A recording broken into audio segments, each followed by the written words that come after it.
ಯತ್ನಾಳ್ಗೆ ವಿಪಕ್ಷ ನಾಯಕನ ಸ್ಥಾನಕ್ಕೆ ಒತ್ತಾಯ ವಿಚಾರವಾಗಿ ಕುಮಾರ್ ಬಂಗಾರಪ್ಪ ಹೇಳಿಕೆಗೆ ವಿಜಯೇಂದ್ರ ಅವರು ತಿರುಗೇಟನ್ನ ನೀಡಿದ್ದಾರೆ. ಯಾರಿಗೆ ಏನು ಉತ್ತರ ಕೊಡಬೇಕೋ ನಾನು ಶೀಘ್ರವೇ ಕೊಡ್ತೀನಿ.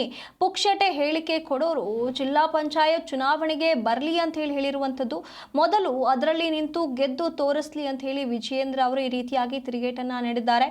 ಅದಾದ ಮೇಲೆ ನಾನು ಮಾತನಾಡ್ತೇನೆ ಅಂತ ಹೇಳಿ ಕುಮಾರ್ ಬಂಗಾರಪ್ಪ ಅವರಿಗೆ ಟಕ್ಕರನ್ನ ಕೊಟ್ಟಿರುವಂಥದ್ದು. ವಿಪಕ್ಷ ನಾಯಕ ಸ್ಥಾನ ಕೇಳೋದು ಆಮೇಲಿನ ಮಾತು ಅಂತ ಹೇಳಿ ಹೇಳಿರುವಂಥದ್ದು.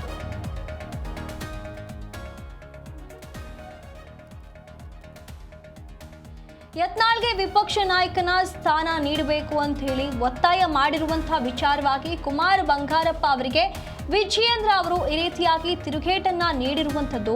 ಇಲ್ಲಿ ವಿಪಕ್ಷ ನಾಯಕನ ಸ್ಥಾನದ ವಿಚಾರವಾಗಿ ಈ ರೀತಿಯಾಗಿ ಒತ್ತಾಯ ಕೇಳಿ ಬಂದಿತ್ತು. ಕುಮಾರ್ ಬಂಗಾರಪ್ಪ ಅವರು ಈ ಹೇಳಿಕೆಯನ್ನ ನೀಡಿದ್ರು. ಅದಕ್ಕೆ ಈಗ ವಿಜಯೇಂದ್ರ ಅವರು ಈ ರೀತಿಯಾಗಿ ತಿರುಗೇಟನ್ನ ನೀಡಿರುವಂಥದ್ದು. ಇಲ್ಲಿ ಯಾರಿಗೆ ಏನು ಉತ್ತರ ಕೊಡಬೇಕು ನನಗೆ ಗೊತ್ತಿದೆ, ನಾನು ಶೀಘ್ರವಾಗಿ ಇದಕ್ಕೆ ಉತ್ತರ ಕೊಡ್ತೀನಿ ಅಂತ ಹೇಳಿ ತಿರುಗೇಟನ್ನ ನೀಡಿರುವಂಥದ್ದು. ಇಲ್ಲಿ ಕೊಡುವಂತಹ ಪುಕ್ಷಟೆ ಹೇಳಿಕೆಗಳಿಗೆ ನಾನು ತಲೆ ಕೆಡಿಸ್ಕೊಳ್ಳೋದಿಲ್ಲ.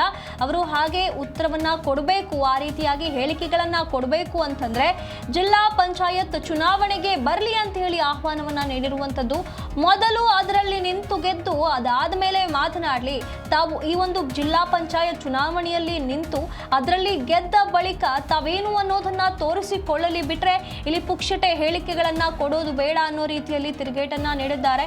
ಇದಾದ ಬಳಿಕ ಅಕಸ್ಮಾತ್ ಅವರು ಗೆದ್ದು ತೋರಿಸಿದ ಬಳಿಕ ಇವರು ಮಾತನಾಡಲಿ ಅಂತ ಹೇಳಿ ಟಕ್ಕರ್ ಕೊಟ್ಟಿರುವಂಥದ್ದು. ವಿಪಕ್ಷ ನಾಯಕ ಸ್ಥಾನ ಕೇಳೋದು ಆಮೇಲಿನ ಮಾತು, ಮೊದಲು ಜಿಲ್ಲಾ ಪಂಚಾಯತ್ ಎಲೆಕ್ಷನ್ ನಲ್ಲಿ ಗೆಲ್ಲಲಿ ಅನ್ನುವಂಥ ಮಾತುಗಳನ್ನ ಈಗ ವಿಜಯೇಂದ್ರ ಅವರು ಆಡಿದ್ದಾರೆ.